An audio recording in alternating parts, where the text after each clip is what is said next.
नरेंद्र मोदी तीसरी बार प्रधानमंत्री बन गए। पूरी कैबिनेट काम में जुट गई, लेकिन उत्तर प्रदेश की हार अभी भी उन्हें बेचैन कर रही है। यूपी में बीजेपी 63 सीटों में से 33 सीटों पर कैसे आ गिरी, इस सवाल के जवाब नतीजे के बाद से ही तलाशे जा रहे हैं। और बड़ी खबर यह है कि यूपी की हार का पता लगाने के लिए बीजेपी ने स्पेशल टीम तैयार कर ली है। क्या क्या करेगी ये स्पेशल टीम, ये रिपोर्ट बताएगी आपको।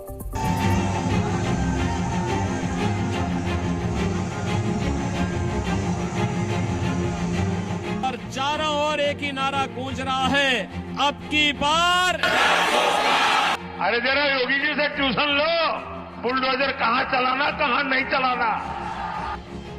प्रधानमंत्री नरेंद्र मोदी और मुख्यमंत्री योगी आदित्यनाथ की जोड़ी ने पूरा जोर लगा दिया, फिर भी यूपी में बीजेपी की सीट 63 से घटकर 33 रह गई। क्या ये सिर्फ इसलिए हुआ क्योंकि विपक्ष की चुनावी रणनीति ज्यादा बेहतर थी, या फिर बीजेपी भीतर घात से हार गई? इसी सवाल पर यूपी में सियासी समुद्र मंथन हो रहा है। बीजेपी ने एक स्पेशल टीम बनाई है जो ग्राउंड पर जाकर हार की वजह तलाशेगी। स्पेशल टीम के पास वो रिपोर्ट होगी जो पार्टी के पदाधिकारियों ने भेजी है।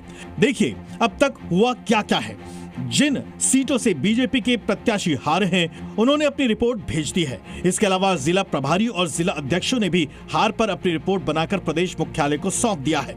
इस रिपोर्ट में एंटी इनकम्बेंसी से लेकर भीतर घात तक का दावा किया गया है। इसी दावे की पड़ताल करने के लिए स्पेशल टीम उन लोकसभा क्षेत्रों में जाएगी।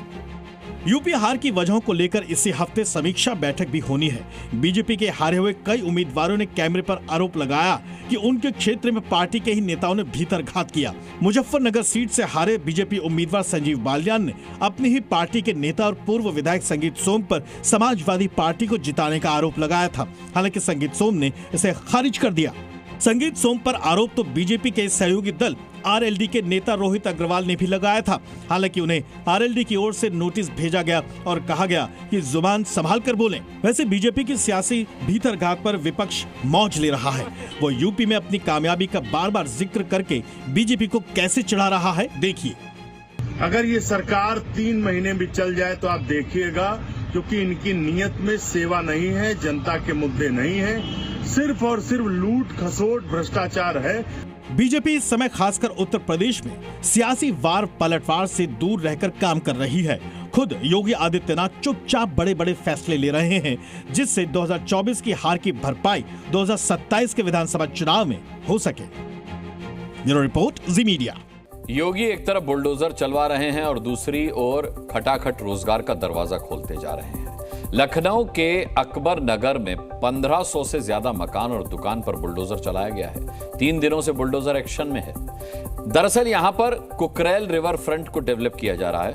इसी वजह से यहां के लोगों को दूसरी जगह शिफ्ट किया जा रहा है। जिनके घर तोड़े गए हैं उन्हें कैंप लगाकर दूसरी जगह घर देने का अलॉटमेंट लेटर भी दिया जा रहा है। और अब यूपी में रोजगार की बात करते हैं, जो युवाओं से जुड़ा हुआ मामला है और बहुत अहम मामला है। पूरे लोकसभा चुनाव में विपक्ष ने सबसे बड़ा मुद्दा रोजगार को ही बनाया था, इसलिए योगी अब की बार खटाखट रोजगार देने में जुट गए हैं। उत्तर प्रदेश के सड़क परिवहन विभाग में 6000 लोगों को नौकरी दी जाएगी। यूपी राज्य सड़क परिवहन निगम ने 6000 ड्राइवर के पदों के लिए भर्ती निकाली है। ये भर्तियां संविदा पर होंगी।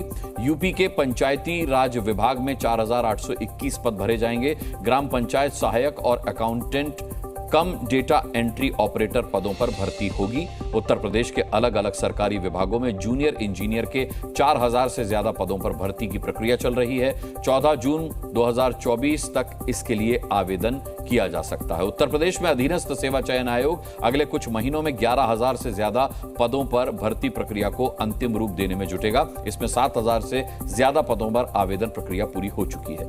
आवेदनों की स्क्रूटनी के बाद परीक्षा की तारीखें तय होनी हैं। वहीं 4000 से ज्यादा पदों पर आवेदन प्रक्रिया जारी है, जो 28 जून को खत्म होगी। इसके अलावा पहले से चली आ रही भर्तियों की परीक्षा की तारीख भी जल्द जारी की जाएगी। जी न्यूज़।